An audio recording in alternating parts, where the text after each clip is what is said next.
Hey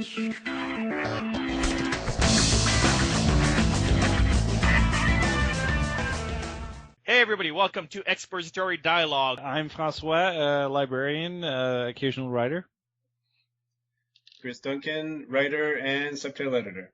And I'm Dimitri, editor-in-chief of idiomatic.com and movie critic. So the first thing I want to talk about, which is not on the list, but just very quickly, Ben Affleck has gone on the talk show circuit this week to basically say that he doesn't care what the rest of us think about him playing Batman. Okay. Which is awesome. But it still brings into like the whole idea of where is DC going? Because we were just talking about Marvel and S.H.I.E.L.D. and where they're going to go. Everyone's kind of accepting that it's going to do well. You're going to do good numbers, but is it going to be a good show? I don't know. I think it's actually, in terms of marketing, it's probably a genius idea because it's a way that Marvel can introduce characters through back-end pilots almost, And I'm wondering how clever they're going to be with that. It's just like, are they just going to keep dropping hints and wait for the fans to kind of say, oh, I like that guy, Or are they really going to have a storyline that they're willing to commit to? That's the other question. But I wonder. I'm almost afraid of that eventuality, though. Like, on the one hand, it would be sad if the TV show was just so irrelevant with the little hints and never really having the guts to go somewhere, as you pointed out. But the flip side of that, I'm afraid of the TV show introducing the characters in a certain way, and then the movie just being more concerned with the continuity than with delivering a nice self-contained product and going like, oh, well, that's the version of the character we're stuck with, We also heard intimations that maybe what's her name, Peggy Carter? Yep. Is maybe going to get a TV show. I don't know if you guys have watched the short that is going to be bookended to the Iron Man 3 Blu-ray. No, I haven't seen it. I did not. It's a 10-minute short, and it's pretty cool. And it basically takes place right after,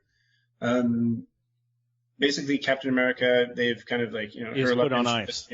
Yeah, he's put on ice. She gets basically put on ice. She gets put into an office. Really?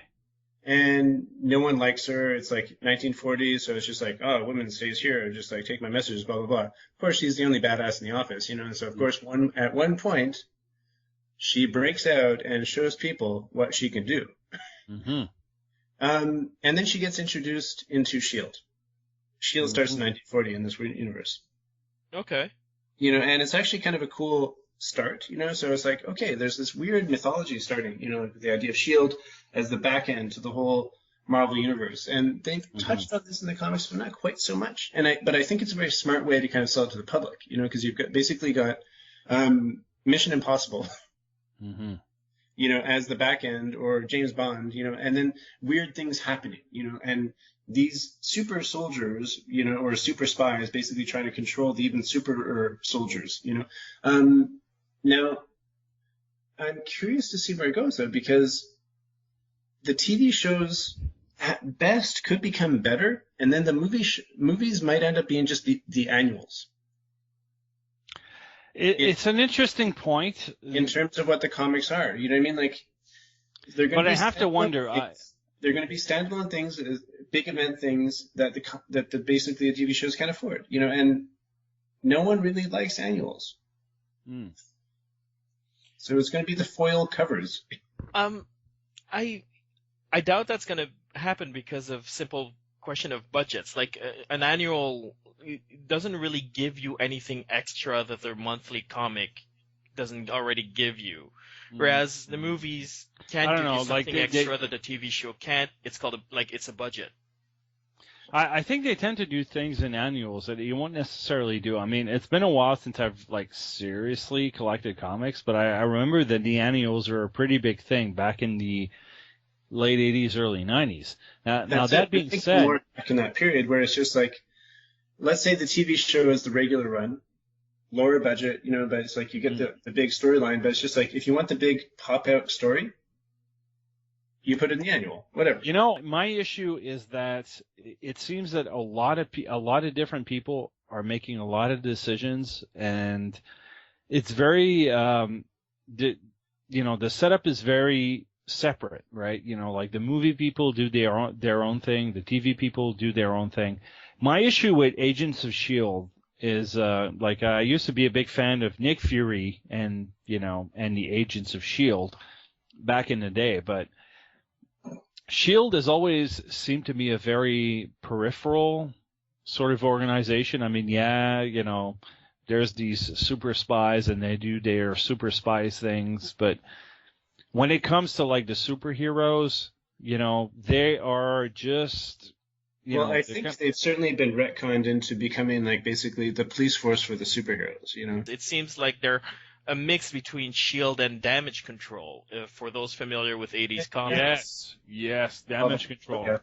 There's a weird dichotomy because I get the feeling that they're going to be looking after all these like little superheroes, little quotation marks, but it's the street then it's like, obviously they can't have like the major superheroes show up once in a while because they'll either eclipse everyone or they'll cost so much that the show will be bankrupt because, Robert Downey Jr. doesn't work for $10 an hour. But that's what I mean by budget. I mean, that's the thing. I think the movies are always going to offer something that the TV show can't because the movies, like a 2-hour movie, has a budget of almost 2 seasons of that show, But my point is, the TV show is going to give storyline where I think more and more we're going to see less storyline in the movies. Well, here's the thing. We're going to see more spectacle. You compared it to annuals, and you sort of mentioned that back in the 80s, annuals were a big deal because that's where you did the things that you didn't do in the regular series. And I think that's sort of the issue because back then people liked annuals, and eventually comic book publishers sort of caught on that, like, there's no reason why you shouldn't be able to put your major storyline in the regular series because that's the thing people invest more time in, and then the annuals stop being special. And when the annuals stopped being special, then it came back to what you said, Chris. Everybody finds the annuals completely perfunctory and don't really read them anymore. And so I don't know how you can pull that off with movies. Like, I think you're right. It's going to be like a big explosion. It's going to be big fights. It's going to be, let's pour some money in, but the real storyline is going to be in a TV show. I can see that happening, and if that happens, my concern would be just fatigue because honestly, moviegoers are not TV watchers. It's too much of an investment. Yeah. And what you need, basically, I hate to say it right now, is like Marvel's the only game in town. So it's like you need DC to basically step in and start doing their job too. Mm-hmm. Well, like they can't, manage to come up with a Wonder Woman movie. So like no, but I mean, thumbs down on DC, man. No, in fairness to not being able to come up with a Wonder Woman movie, Wonder Woman is an incredibly difficult character to pull off. She's an Amazon diplomat who kicks butt in the U.S. wearing an American flag swimsuit. The character is inherently stupid as a concept, and the only reason why she's considered iconic is because she's the first woman in a prominent role in comics, but that doesn't make a good story today. I don't know. Considering the talent that there's out there, if DC is DC, then they should find a way. They should find a writer. They should, I don't disagree with you, Frank. I think you're right. I think there are a lot of talented people, and I think they can find a way. But that's not the same as saying finding a way is easy, and the fact that they haven't figured it out yet means that they're not working and they're kind of being stupid about it. No, I think if you're going to find a way, you're going to have to think about it because it is a difficult project. Yeah. But I mean, like they took Green Lantern, which is a fairly straightforward, easy project, and they messed that up. Like, and Superman, to be honest. Frank, to go back on Green Lantern, you can mess it up. At the same time, Green Lantern is one of many. So it's at the same time you can mess it up, but it's almost the best project to mess up because you can basically kind of reintroduce another Green Lantern and say, oh, here's another Green Lantern. Mm-hmm. If you need to, you know what I mean? Wonder Woman, if you mess it up, that's Wonder Woman. Okay. All right. It's like messing up or messing up best. Speaking of messing up, Ben Affleck. Well, Ben Affleck has gone on all the late night talk shows this week to tell us he doesn't care what we think. So that's not quite what he said. What he said is I don't listen to critics. And I'm married to Jennifer Garner, so fuck you. No, but but his comments was actually kind of endearing the way he put it, because he was like, I can take it. The producers, when he got hired for the role, they said like, look, stay off the internet for a little bit until it calms down. And he said like, no, man, I don't need to. I'm Ben Affleck. I'm Ben freaking Affleck. I can take it. And the producers went like, no, look, George Clooney went through this. Val Kilmer went through this. Michael Keaton went through this. Like, seriously, you stay away from the internet. Modems were like 56K a second. So he looks up the internet, sees the first 3 comments and critics about it, and went like, yeah, I'm staying away from the internet for a little bit. And so what he's saying is not that he doesn't care what people think. What he's saying is that it does affect him, but he's got the job, and so he's going to ignore people for a little bit because people are being really savage about it. I don't think that's the same thing. Yeah, no, you're right. And I don't think he's going to do a bad job. At the same time, I don't know. Who knows until we see the movie, right? Yeah, well, that's it. Like, I still would have preferred Josh what's his name? Josh Brolin, who wasn't running, yeah. Yeah, no, I think wasn't running. Who would have been an older, more aged Batman, whom, upon looking upon his face, I would have believed he'd been on the streets of Gotham for years and years.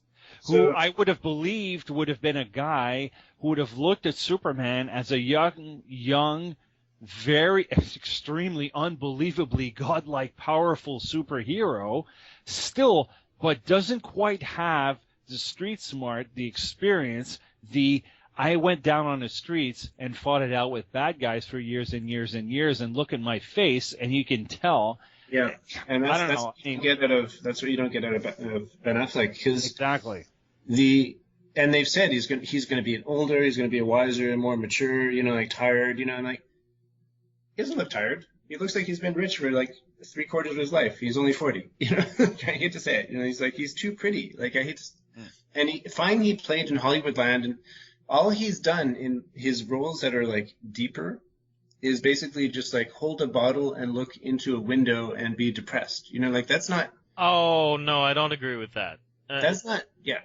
Come on. I mean, like, if you look at... Granted, he was looking at J-Lo a lot, and... I think that's completely unfair. No, if you look at a movie like Changing Lanes, where he plays... Which I've never seen either. But his performance is really good, because the thing with Ben Affleck is, I agree with you that he's not really the wary type, and I haven't seen that from him yet, definitely. But he's very good at playing the guy who's losing his way, which is not Batman at all. But he's very good at playing that, which would have made him an interesting Bruce Wayne in the version that Christian Bale ended up playing. But I don't know about how he'll pull off the version that Zack Snyder seems to have in mind. But maybe they chose him because he'll be good at making the bridge between the version of the character that we all love from The Dark Knight and their new version over there. Is Snyder a sure bet for the sequel? Yeah. Do you know? Yeah, yes, I think he is. Yeah. But they're hawking up the whole sequel is supposed to be, Superman versus Batman, right? They're going to start off as enemies or opponents or two sides of a coin, and it's like, here's the ultra powerful, nice, uncorruptible guy versus the sort of street guy. I think they're going to play off of the fan reaction of like almost disgust over the violence in Metropolis, and I think Bruce Wayne's going to show up.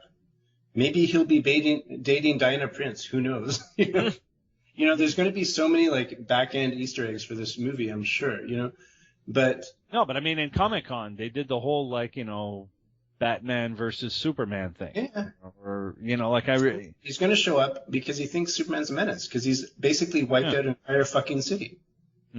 Quickly, just to kind of do the other side of the equation, then we talked about Marvel's Agents of S.H.I.E.L.D. as being possibly a back end to introduce people that they can kind of like bookend into the movies, and like my concern that the movies are going to become almost worse because longer form storytelling, because we are in the golden age of TV, right, guys? Is actually going to be the best part of it, and then we're going to I get think these they're like just going to ignore TV, man. I just think they're just going to ignore TV like they always did. They're just going to want to do their own thing.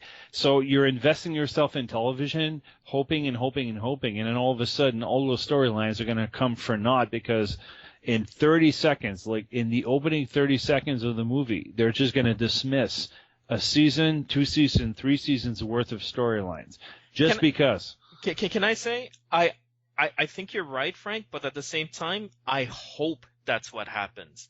Because I'm one of those people who don't want to remember 3 seasons worth of mythology just to understand a fucking movie. Like, I know. And that's what I'm worried about, because that's going to be the baggage that we're going to be bringing to the movies, and that's what I'm hoping. That's what I'm trying to. I guess my point is, why bother with the whole thing? You know, like, and then it's not so much like I get the feeling that Joss Whedon, like, for some reason, like I read an interview recently, and what he said is that if push comes to shove, he said, like, gun to your head, he said, I would pick television over movies, and he says because on television you have that much longer to develop characters, to develop storylines, blah, blah, blah. He says, like, you might have $200 million, $300 million for a movie, but you only have 2 hours. Yeah, but sometimes 2 hours is what you need for a story. Like, not every short story needs to be a novel. No, exactly. I agree with that. But, I mean, Joss Whedon feels he feels more invested in telling a story where, you know, he gets to develop the characters, and the characters get to, have to story arcs and this and that and the other. Like, Joss Whedon finally felt the need to admit that he was brought in to actually improve the Thor 2 screenplay. Because of course he does. Like he rewrote all the Loki scenes. Because that's what he does. Was it specifically the Loki scenes? Yes, that's what he admitted. Yeah, I'm gonna go ahead and call bullshit on that story though. Like I mean, like, I've read it and it sounds like a PR thing. Like, it sounds like they did some rewrites probably to sort of align with the overall mythos that Joss Whedon is in charge of, and I have no objection to that, by the way. No. But instead of, people saying that, like, there's a large female contingent who's liking Loki, and that's fine, so you bring in a different side, Because here's my thing about it, like, the director of Thor 2, he's like, oh yeah, well, the scene sucked until Joss Whedon came in, and, like, he literally flew, like, they flew him over here, and then he rearranged the scene, rewrote it, and then flew back, and I'm like, you could have done that over a Skype conversation. Like, you could have done that over email. I think it was much more in depth than they're letting on, but they don't want to give the appearance of producers getting in the way of creators. Exactly. And then, sorry, just to completely switch it over, then we've got Arrow. And it's not a show that I've been keeping up with, but I know season 2, they're basically introducing the character who is basically going to become Flash by the end of the season. Mm-hmm. So is this a smart move on DC's side to basically back end certain characters on a lower budget, because, you're not introducing the Josh Brolins, who are expensive. You're basically bringing someone in on a TV level, bringing them up. This is where, like, I guess the core of my argument lies, is that there are people in the world, and they have a budget. And they will spend money. They will spend money on stuff, right? And the thing is, we've got the TV show, we've got the movies, and our positions are that there seems to be an opposition between the movies and the TV, but I don't know if there are, but I'm just wondering how they're supposed to feed into each other. That's the thing, right? Because there's a lot of people who watch both, and there's a lot of people who are invested in both. And comics, by the way, which is like, a third major source of, money for various companies who are out there. No, it's not. It's a black hole for money. It's a failing industry. It's a failing industry now, but, like, there's a lot of like those storylines that are being recycled and this and that, and you're getting to a point where you've got clients, you've got potential clients, and you're sort of like, you're telling them one story in one media, and you're telling them another story on another one.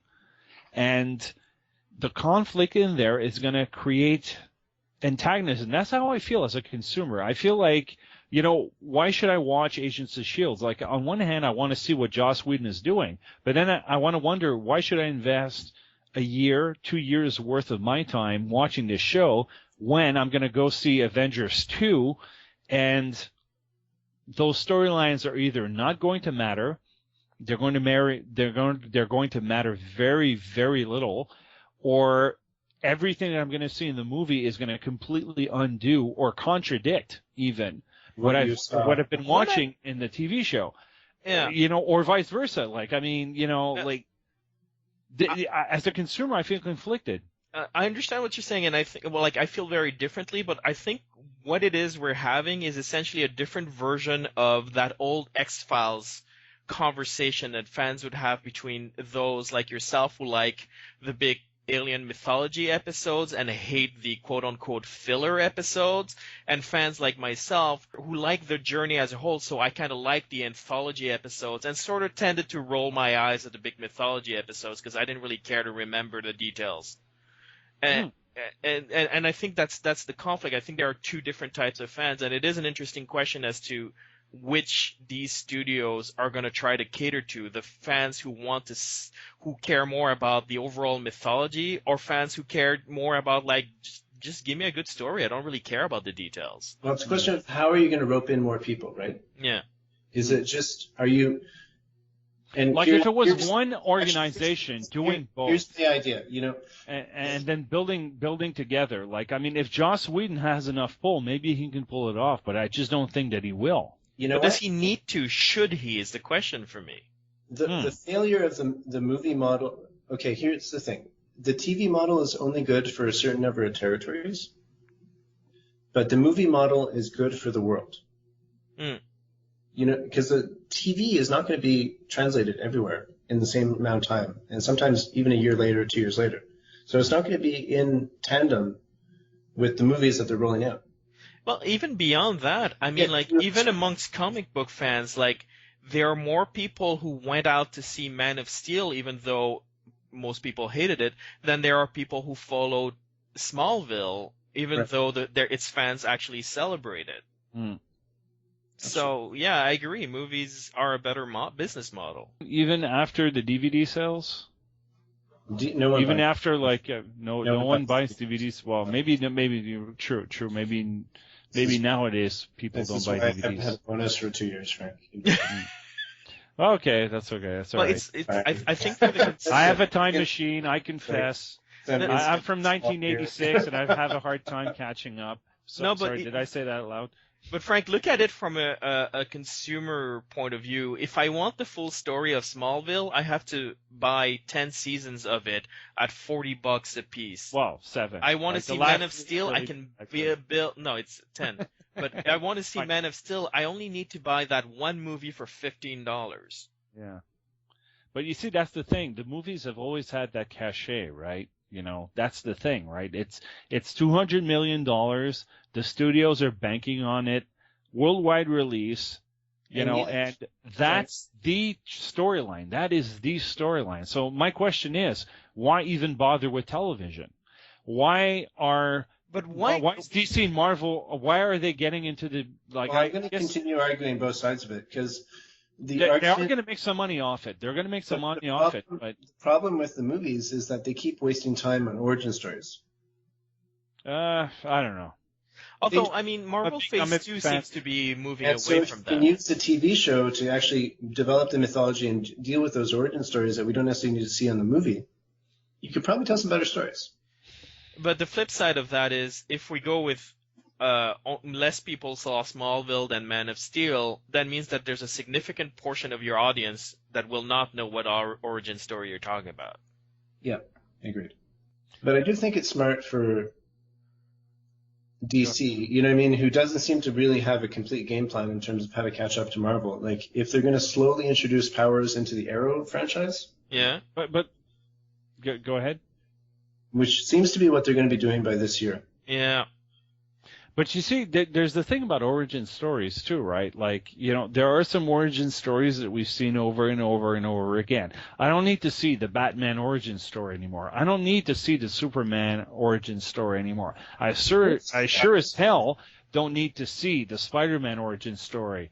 But Flash, Green Lantern, Wonder Woman, there are some superheroes that aren't necessarily, that don't have like 3 or 4 or 5 movies plus television shows telling the origin stories.